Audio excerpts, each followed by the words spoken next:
Olá a todos, bom dia para você que está nos assistindo, um excelente domingo na graça e na paz do nosso Senhor Jesus.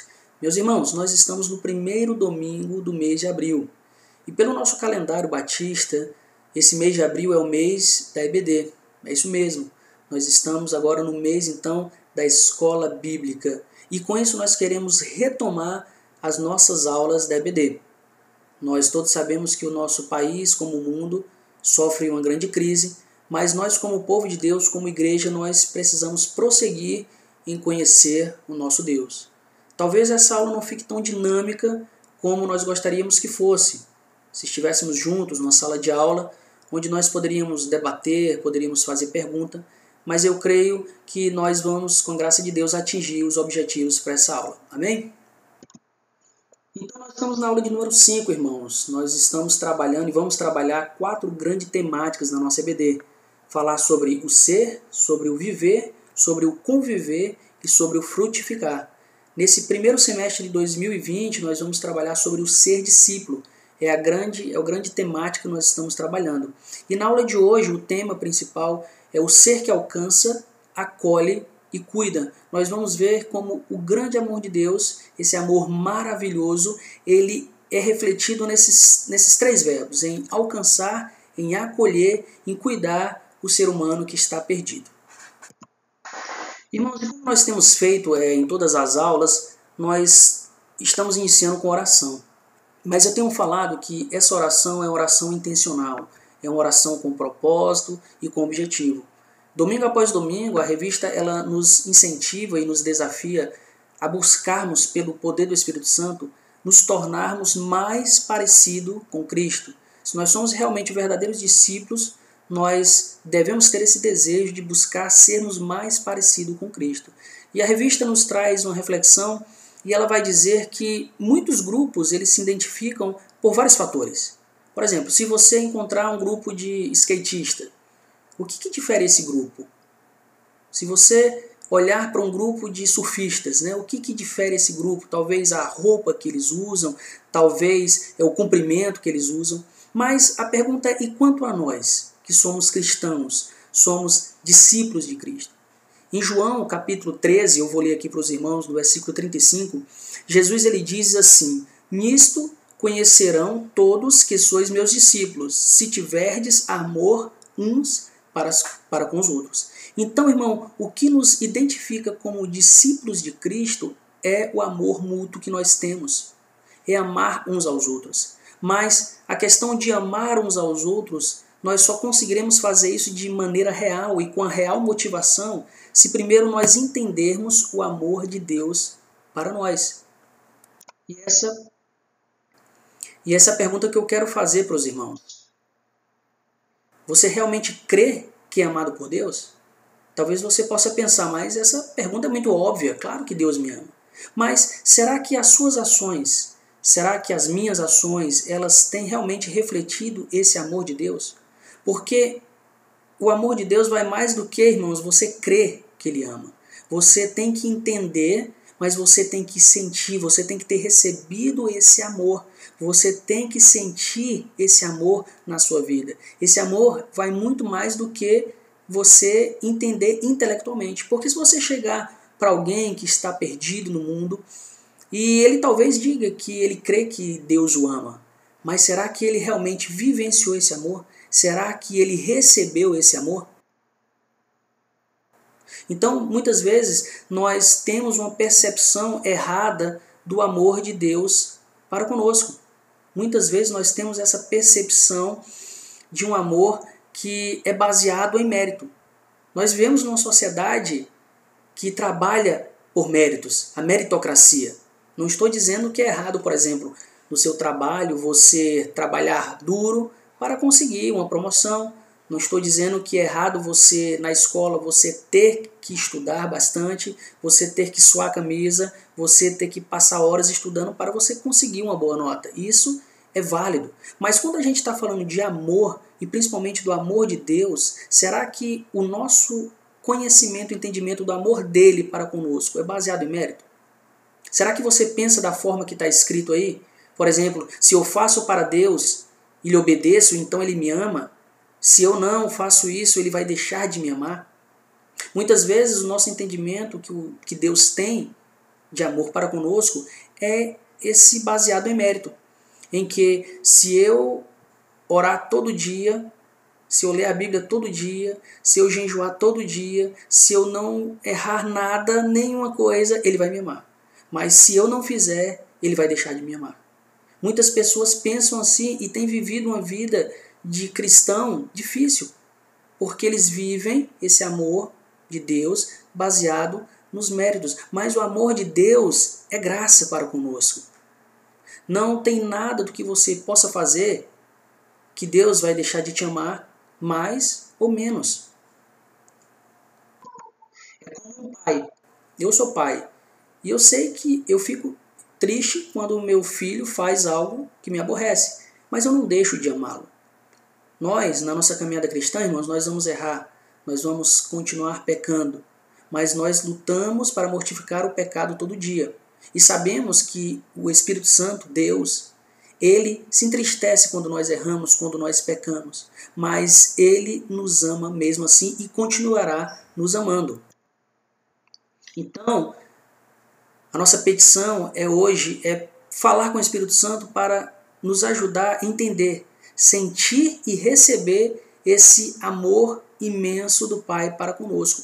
Então, quando eu entendo esse amor de Deus para comigo, que não é baseado em um amor baseado em mérito, mas é graça, a partir disso, amar o outro vai ser uma consequência natural.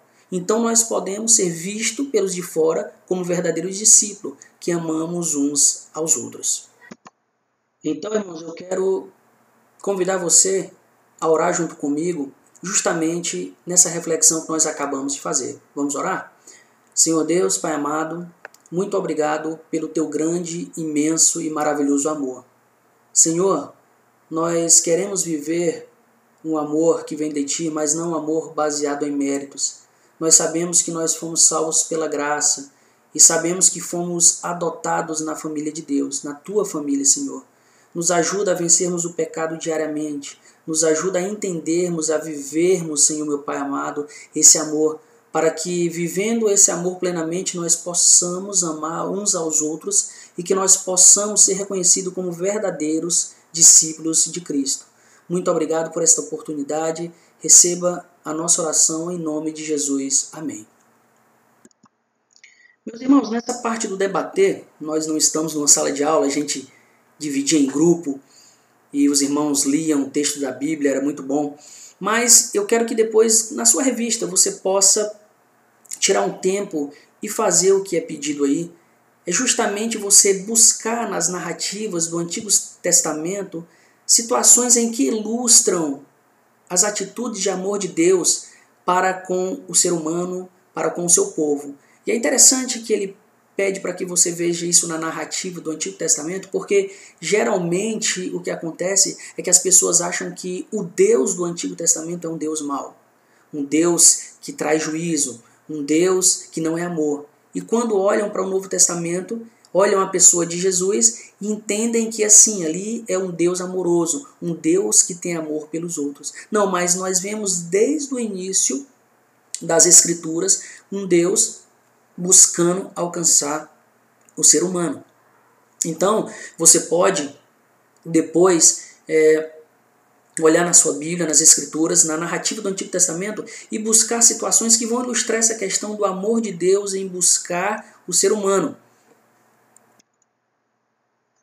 Então você pode selecionar na sua Bíblia nesses 3 verbos: alcançar, o Deus que alcança, ou seja, chegar junto, estar ao lado de alguém. Você lembra de alguma narrativa da Bíblia, de um personagem da Bíblia, de alguma situação que em Deus vai buscar alcançar uma pessoa? Então você pode selecionar na sua revista aí 2 textos que falem essa perspectiva do alcançar. Segundo, do acolher, oferecer ou obter refúgio, proteção ou conforto físico, abrigar alguém.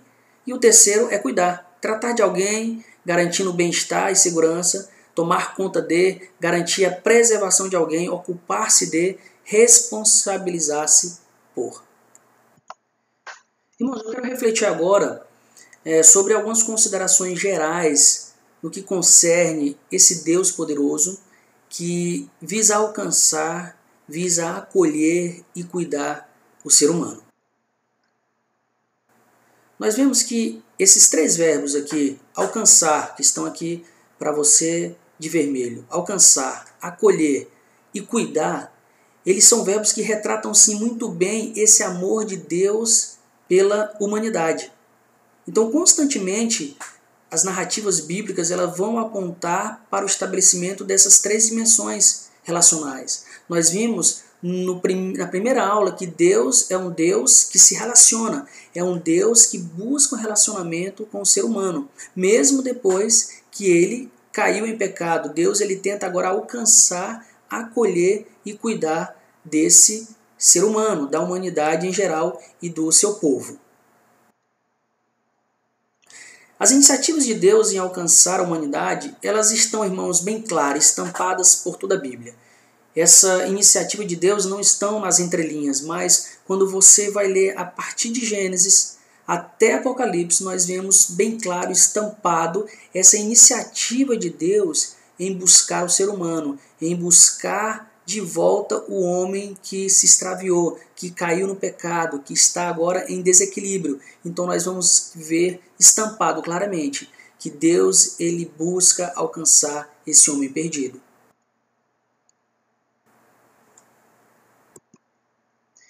E o primeiro momento que a gente vê um Deus que visa, intenciona alcançar o ser humano, essa graça redentora, o amor de Deus e esse desejo de alcançar, a gente vai ver claramente já no primeiro livro da Bíblia, quando nós lemos Gênesis, que vai dizer que a graça redentora, o amor de Deus e seu desejo de alcançar o ser humano novamente para si, foram manifestados nos momentos imediatos à queda, por intermédio do anúncio profético que o descendente da mulher pisaria a cabeça da serpente. Então, irmãos, logo que o homem cai, logo que o homem peca, ele decide caminhar agora com suas próprias pernas, ele decide romper esse relacionamento com o Criador.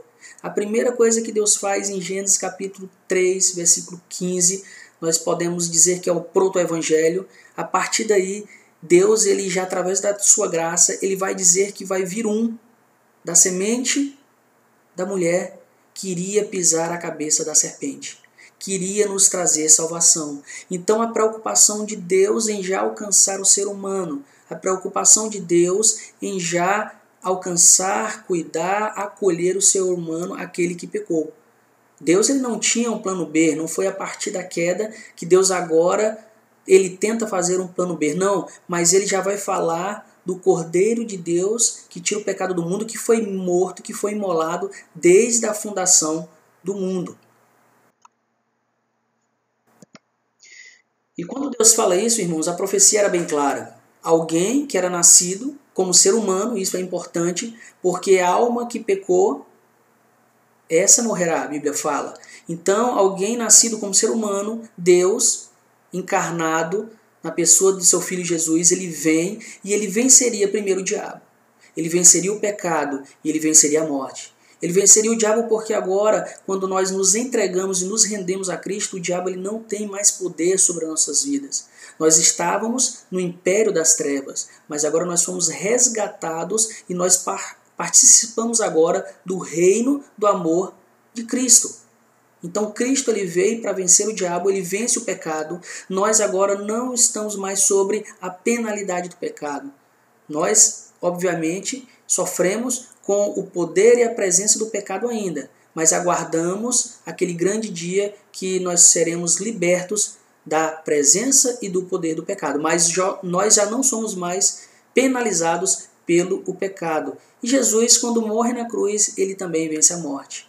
Se Cristo morreu e ressuscitou, nós também ressuscitaremos com ele. Então essa profecia é bem clara de que viria um da semente da mulher que esmagaria a cabeça da serpente. E ele veio nos garantir reconciliação com o Pai. Ele veio ser o mediador. Ele veio ser aquele que está entre o Pai e os homens. E aquele que se arrepende, aquele que crê em Cristo Jesus, tem a vida eterna. E logo em seguida, irmãos, na narrativa de Gênesis, a gente ainda é possível notar um detalhe que reflete esse amor profundo, esse cuidado de Deus pelos homens, em Gênesis capítulo 3, no versículo 21. As Escrituras falam que está assim: o Senhor Deus fez roupas de pele e com elas vestiu Adão e sua mulher.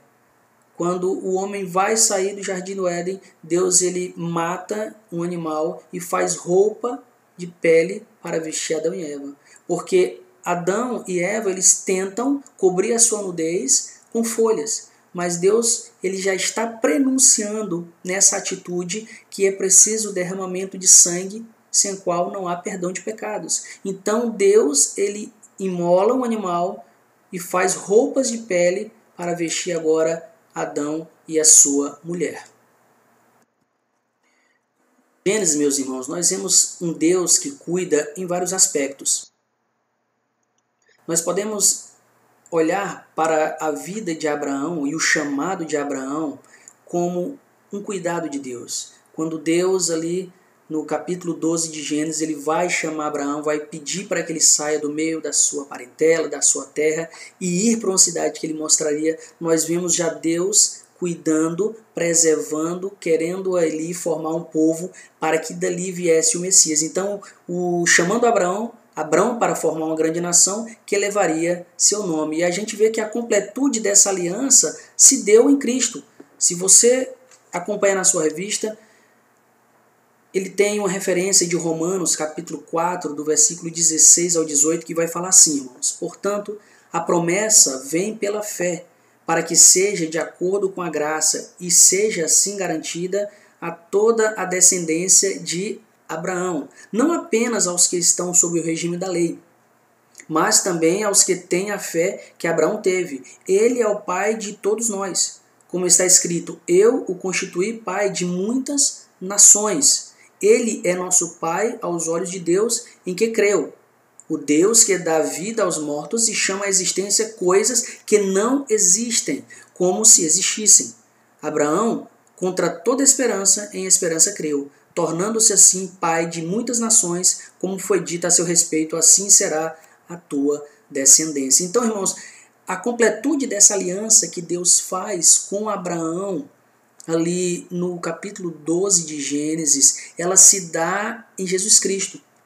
Porque Deus promete a Abraão que todas as famílias da terra seriam benditas neles. E quando nós vamos para o livro de Gálatas, peço que você abra a sua Bíblia aí no livro de Gálatas, no capítulo 3, no versículo 8,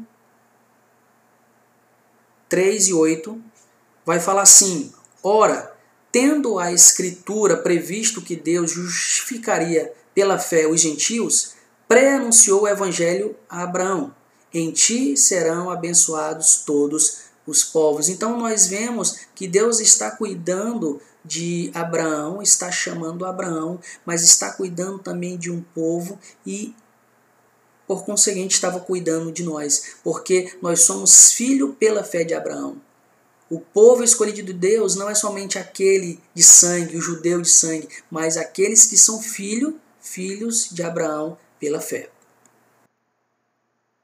Nós vemos também Deus cuidando quando ele usa Moisés para trazer libertação ao povo. Então, quando Deus está falando com Abraão, e ele está dizendo a Abraão, olha que a sua descendência vai ser uma descendência que vai estar peregrina, e vai estar escrava por 400 anos, mas ele já está preservando um povo. Quando Deus permite que José e sua família fiquem no Egito, e a partir dali, com o tempo, eles vão virar ali escravos, então Deus, de qualquer maneira, já está cuidando e preservando esse povo. E agora ele vai usar Moisés para trazer libertação a esse povo. Então Deus, desde a saída do seu povo do Egito, ele vai guardando aquele povo durante a sua caminhada no deserto. Ele vai provendo tudo o que o povo precisava no deserto. Ele provê alimento, ele provê água, mesmo o povo sendo um povo rebelde, mesmo o povo sendo um povo desobediente, voltado para idolatria. Mas nós vemos Deus cuidar deste povo, porque Deus sabia que a promessa que ele fez em Gênesis, no capítulo 3, versículo 15, teria que se cumprir. E ele vai cuidando e traçando a caminhada de um povo para ele cumprir o seu objetivo. E nós vamos ver que, por meio de inúmeras profecias que nós olhamos no Antigo Testamento e alguns simbolismos ritualísticos, esse Antigo Testamento ele continua a sinalizar, ele continua a apontar a intenção de Deus em resgatar a humanidade em Cristo Jesus. Quando nós olhamos para o Antigo Testamento, quando nós olhamos para as narrativas do Antigo Testamento, nós vemos realmente a intenção de Deus buscar o ser humano. Quando nós lemos a Bíblia em 4 grandes temas, nós conseguimos entender melhor essa intenção de Deus. Quando nós lemos a Bíblia na grande temática de criação, queda, redenção e consumação, nós conseguimos olhar para o Antigo Testamento e entender. Nós vemos ali a criação nos primeiros capítulos de Gênesis, depois a queda do ser humano. E a partir daí, Gênesis 3, capítulo 15, nós vemos a parte da redenção. Deus buscando resgatar a humanidade em Cristo Jesus. Amém, irmãos? Na revista você vai ter um quadro parecido como esse, que vai falar sobre profecias que estão no Antigo Testamento e o cumprimento dessa profecia no Novo Testamento. Por exemplo, no primeiro aí nós temos aí a profecia de Isaías, no capítulo 9, no versículo 7, que vai dizer: do aumento do seu governo e paz não haverá fim. Reinará sobre o trono de Davi. É importante que você olhe e atente para essa frase. Reinará sobre o trono de Davi e sobre o seu reino, para o estabelecer e o fortificar em retidão e justiça desde agora para sempre. O zelo do Senhor dos Exércitos fará isso. Nós temos outras profecias em Jeremias, Salmo, tudo falando desse que viria da raiz de Davi, o rebento que viria da raiz de Davi. E quando nós olhamos para Mateus, logo no primeiro capítulo, no versículo de número 1, vai dizer: resisto da genealogia de Jesus Cristo, filho de Davi. Então nós vemos essa profecia sendo cumprindo, já quando Mateus vai escrever no seu primeiro versículo do seu livro sobre esse registro dessa genealogia de Jesus Cristo. Mas ele via como filho de Davi. Embaixo nós temos Isaías 7,14, que foi uma profecia 800 anos antes de Cristo. Ele fala: por isso o Senhor mesmo lhe dará um sinal, a virgem ficará grávida, e dará à luz um filho, e o chamará Emanuel. E quando nós olhamos no mesmo livro de Mateus, no versículo 18 agora, do capítulo 1, nós vemos o cumprimento disso quando fala: foi assim o nascimento de Jesus Cristo. Maria, sua mãe, estava prometida em casamento a José, mas antes que se unissem, achou-se grávida pelo Espírito Santo. Então, irmãos, nós temos várias profecias no Antigo Testamento e que elas se cumprem no Novo Testamento, apontando essas profecias para Jesus Cristo. Se você continuar lendo, nós temos Isaías 9, 1 e 2, nós temos também, por exemplo, o famoso texto de Isaías 53, daquele servo sofredor que seria ali humilhado, desprezado, ele carregaria sobre ele as nossas iniquidades, as nossas enfermidades, como uma ovelha muda ele iria ao matadouro. O cumprimento disso, quando você vai nos evangelhos, nos 4 evangelhos, e você vai ver todo o sofrimento de Deus quando ele passa pela sua morte na cruz do Calvário por nós, pela humanidade. Então, irmãos, fica claro, né, que do início ao fim a Escritura ela comunica os propósitos de Deus alcançar, de Deus acolher e de Deus cuidar da humanidade. Então, quando olhamos de Gênesis até o fim do Antigo Testamento, nós vemos o propósito de Deus alcançar e de acolher e continuar cuidando dessa humanidade que se perdeu. Então, a Bíblia ela aponta para Jesus Cristo e para a sua obra de redenção. Quando nós olhamos para todas essas narrativas, nós vemos Deus com essa iniciativa de cuidar, acolher, de amar o ser humano. Então a essência da Escritura está em Cristo Jesus, tudo aponta para Ele.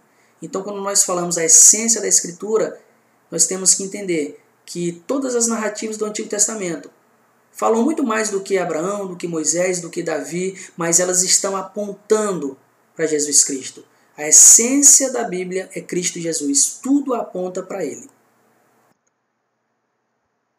Então, dessa forma, nós podemos entender que a Bíblia ela é um instrumento eficaz, inspirado pelo Espírito Santo, a fim de fazer o quê? Revelar o plano de Deus para, por meio do Evangelho, resgatar todos aqueles que estão subjugados pelo pecado e pela escravidão. Por isso que nós estamos tratando sobre esse ser, esse Deus maravilhoso, o seu amor que ele alcança, que ele acolhe o ser humano, que ele quer trazer agora salvação através do seu Filho Jesus. Meus irmãos, para nós entrarmos numa parte já final da nossa lição, nós vamos refletir sobre duas histórias desse Deus que alcança. Nós primeiramente vamos falar um pouco sobre a história do profeta Jonas. Creio que é uma história bem conhecida. Você já deve ter lido várias vezes o livro do profeta Jonas. Deve ter ouvido quando criança a história do profeta Jonas.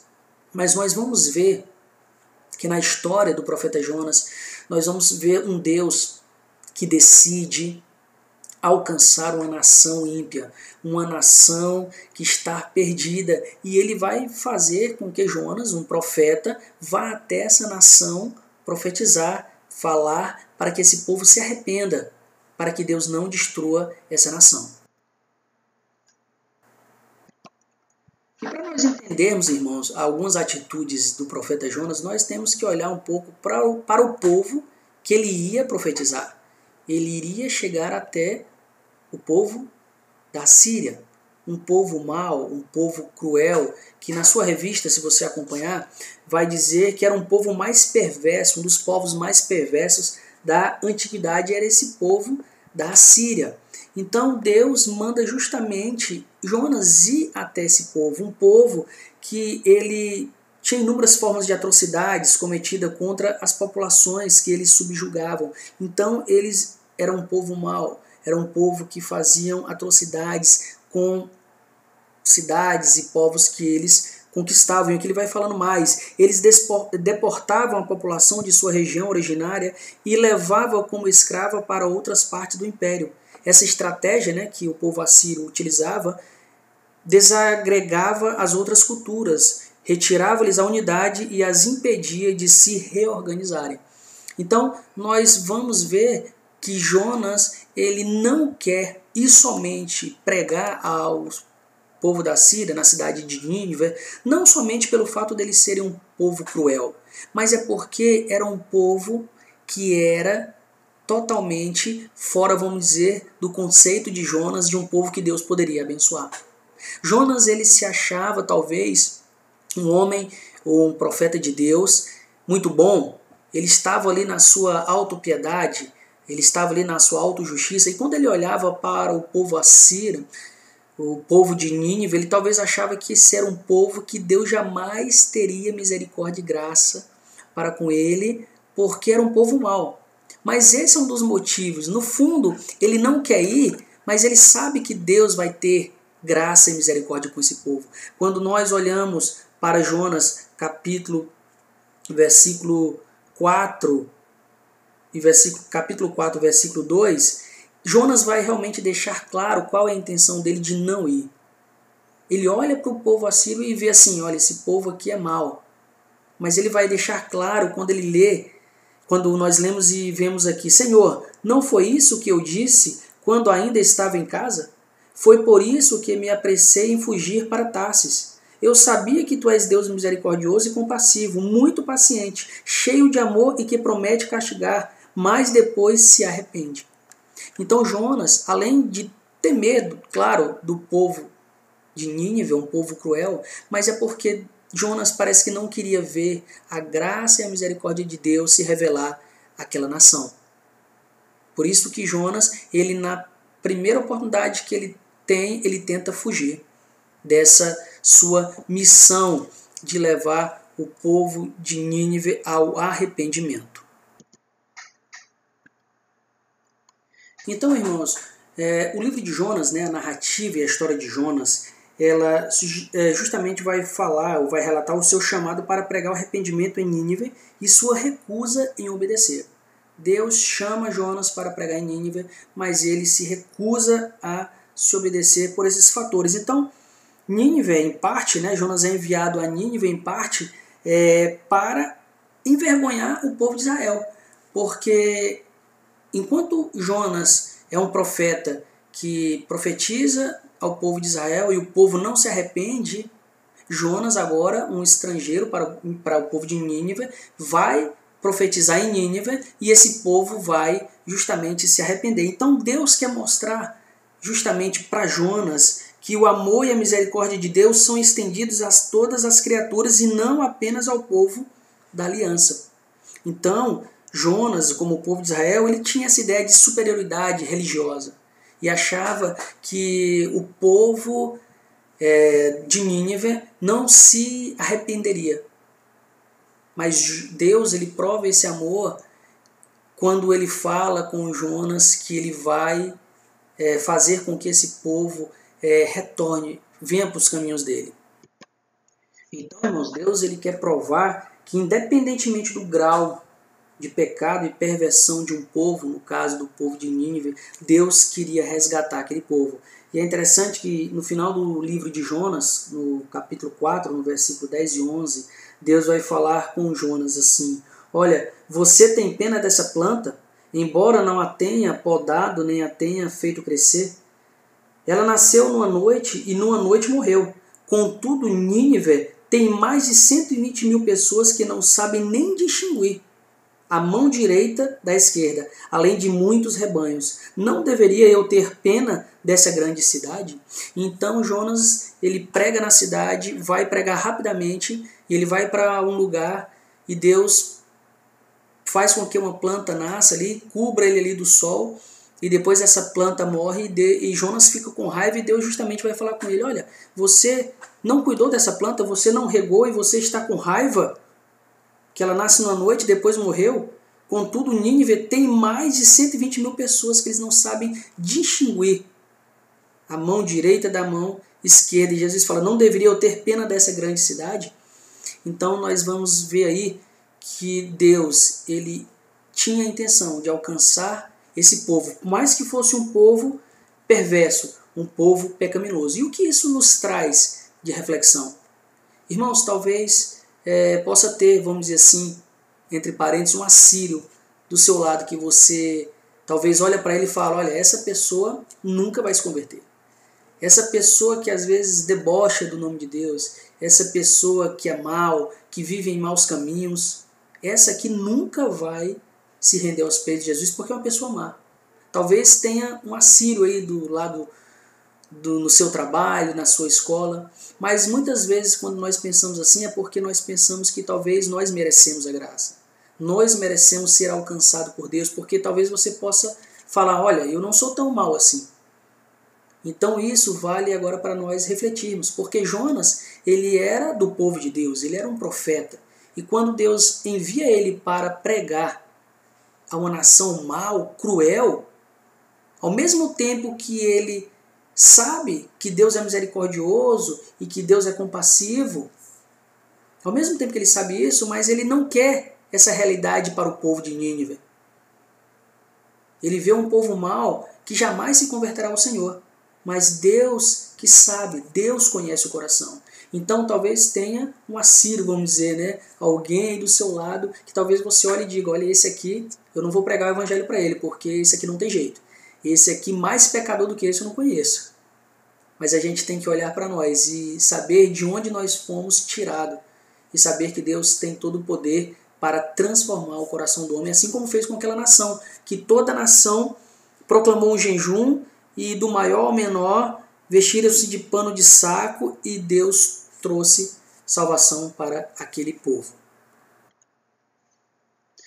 A segunda narrativa, nós vamos tratar aqui o Deus que acolhe e cuida, agora a história do profeta Oséias. O tema de Oséias é o amor leal do Senhor pelo povo da sua aliança, apesar de sua idolatria.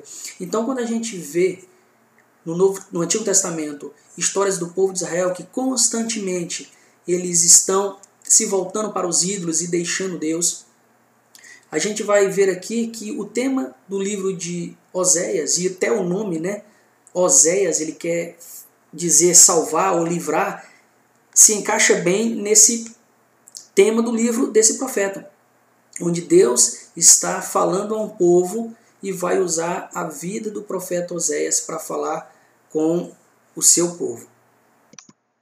E nesse livro de Oséias, irmãos, aqui a revista vai dizer que Deus ele ordena que esse profeta Oséias se case com uma mulher adúltera, e mesmo ela o tendo traído, o Senhor dá uma ordem expressa para que ele justamente faça o quê? Receba novamente e a trate com amor.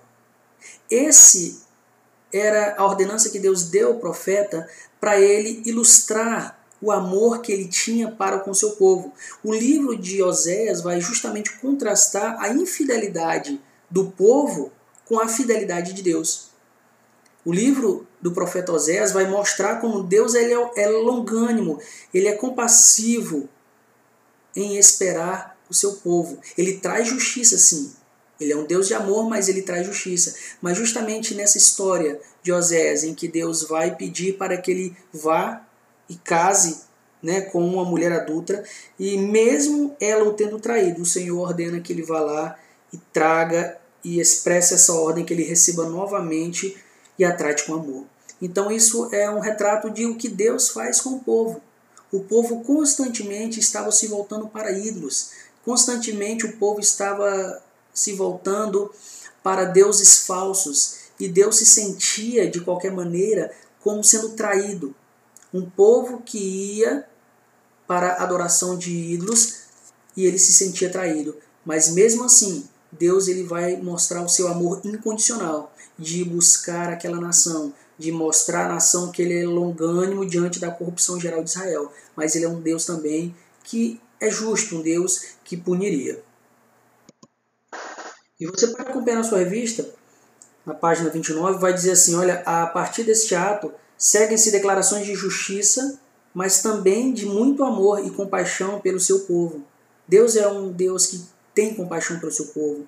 Mesmo diante da rebelião da nação, Deus, como um pai amoroso, que ama profundamente, mostra-se disposto a acolher e cuidar. E quando a gente olha para o capítulo 11 do profeta Oséias, do versículo 1 ao 4, as escrituras dizem assim, quando Israel era menino, eu o amei, e do Egito chamei o meu filho, mas quanto mais eu o chamava, mais eles se afastavam de mim. Eles ofereceram sacrifício aos Baalins e queimaram incenso aos ídolos esculpidos.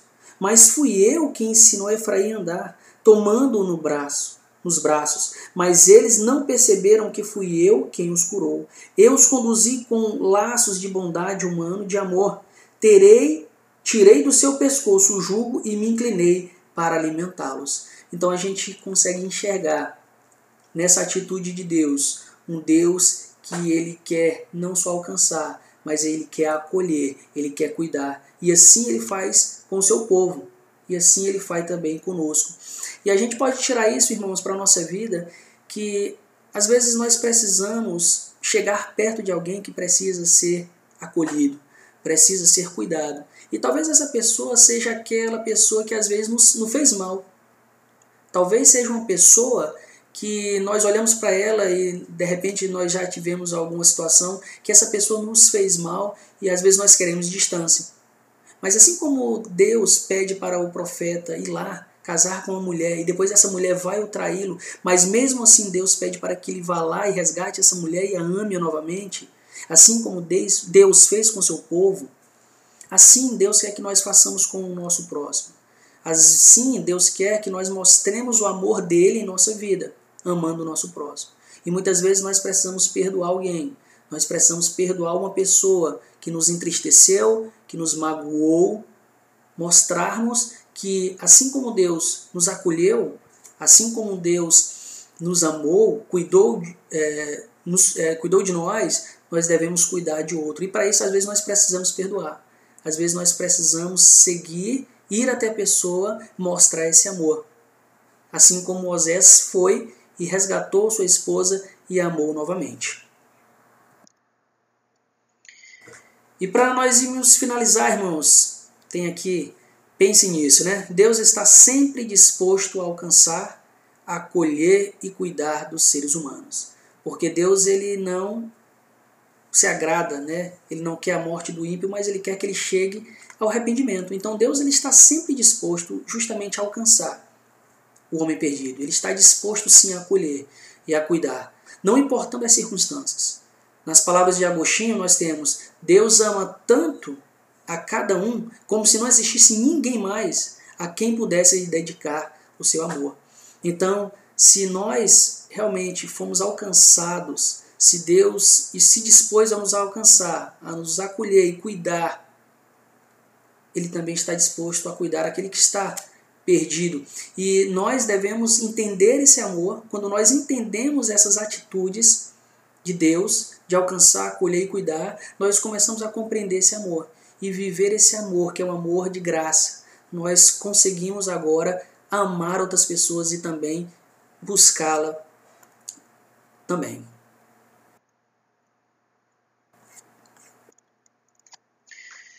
No nosso momento de compartilhar, irmãos, então aqui tem uma pergunta falando: você entende que a relação de amor pode, de fato, ser compreendida nas atitudes de alcançar e cuidar? A ordem na qual essas atitudes estão dispostas pode ser levada a sério na prática. A gente tem comentado que mais do que terminar uma aula de EBD e ter somente aquilo na mente, né, na nossa mente, como algo intelectual, não vai fazer muita diferença. Isso tem que impactar os nossos corações. Como nós podemos fazer isso na prática? Quando você, como discípulo de Cristo, se dispõe a amar alguém que está sem esperança, imerso em caos e dor, o que você costuma fazer? Que atitudes você tem tomado de forma a alcançar, acolher e cuidar? Conversem sobre isso, né? Você pode conversar aí consigo mesmo. Como você tem feito isso? Quando você está diante de uma pessoa, quando você está conversando com alguém no seu dia a dia, no seu trabalho, que não conhece a Cristo, que atitudes você tem tomado de forma a tentar alcançar alguém, acolher essa pessoa e cuidar dela?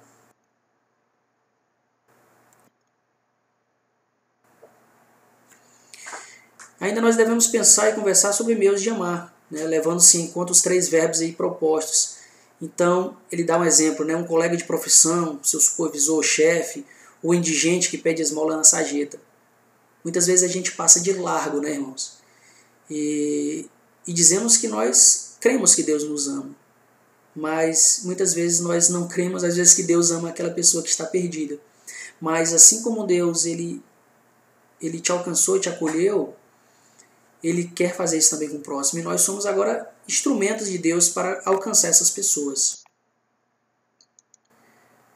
Dos textos trabalhados nesse encontro, por qual deles você foi mais profundamente ministrado? Né? Eu fui ministrado mais aqui na questão realmente de Jonas. Muitas vezes nós olhamos para alguém no trabalho e tem uma pessoa que você fala: olha, essa pessoa aqui talvez seja a última a se converter, porque é uma pessoa tão mal, uma pessoa tão que fala mal dos cristãos, fala mal de Deus, mas essa pessoa ela também precisa da graça tanto quanto você. Ela pode ser alcançada pela graça tanto quanto você foi alcançado. Então, desse texto de Jonas é que Deus alcança aquele povo lá de Nínive, e isso me impactou bastante. E o nosso momento de viver, né? Aí até a nossa próxima EBD, até o nosso próximo encontro, ele vai falar aqui, ó: separe um tempo durante a semana e ore pedindo que o Espírito indique alguém do seu convívio que precisa ser resgatado pela graça de Cristo. Irmãos, ore pedindo para que o Espírito Santo abra oportunidades para você pregar e falar do Evangelho. Mas ore também pedindo para que ele abra os seus olhos para que você veja essa oportunidade. Então, mais do que ficar com essa aula na nossa mente, nós devemos pôr em prática. Então, você deve orar pedindo para que essa semana, onde você estiver, né, o nosso contato social está reduzido, mas onde você estiver, você possa pedir ao Espírito Santo que ele indique, que ele mostre alguém que precise ser resgatado pela graça de Deus. Tente, né, aquietar a sua alma e não tenha pressa em ouvi-lo. Tente não ser imediatista em querer decidir rapidamente quem é a pessoa. Porque muitas vezes, irmãos, nós vamos tentar ir para aquela pessoa que você considera uma pessoa mais fácil, né, de vir para Cristo, uma pessoa que talvez vá corresponder ao Evangelho. Mas às vezes Deus quer trazer aquela pessoa que você menos espera. Então, após receber a orientação de Deus, responda sinceramente: você está disposto a amar essa pessoa por meio do alcance, acolhimento e cuidado? Inicie ainda nesta semana uma aproximação. Então, irmãos, nós finalizamos aqui a nossa aula. Com certeza, eu creio que nós atingimos nosso objetivo, né? Falar sobre esse Deus que alcança, acolhe, cuida, e entendermos esse amor de Deus que foi assim para conosco, para que nós possamos refletir. Nós estudamos que Deus, ele é um Deus relacional. Nós entendemos que nós fomos criados à imagem e semelhança de Deus e nós devemos agora refletir atributos que Deus passou a nós, como amor, como relacionamento, e nós precisamos cuidar, acolher, né, alcançar pessoas para o reino de Jesus. Então eu quero terminar, irmãos da SBD, orando junto com você. Feche seus olhos e vamos orar ao nosso Deus. Senhor Pai, muito obrigado por esse tempo precioso, Senhor, de aprendermos a Tua Palavra. Entendemos que Tu és um Deus que quer com certeza alcançar, acolher e cuidar aquele que está perdido. E Senhor, Tu nos deste o privilégio como ferramenta, Senhor, meu Pai amado, para proclamar esse amor. Que nós possamos entender o Teu amor, não vivermos um amor, Senhor meu Deus, baseado no mérito, mas entender o Teu amor para conosco, um amor de graça. E ao entendermos isso, Senhor, nós buscarmos agora alcançar outras pessoas, buscarmos acolher, buscarmos cuidar, porque a humanidade está caminhando, indo para a perdição. E a Tua intenção, Senhor, é que ninguém se perca. E por isso, Senhor, meu Pai amado, que nós possamos entender esse grande amor que um dia nos alcançou, esse amor incondicional, e que nós possamos, Senhor, meu Pai amado, buscar outras pessoas e levar ao Teu amor. Muito obrigado, Senhor, meu Deus, por esse momento com os meus irmãos. Eu oro humildemente agradecido em nome de Jesus. Amém. Deus abençoe todos os irmãos. Até o nosso próximo domingo, até a nossa próxima EBD. Deus abençoe.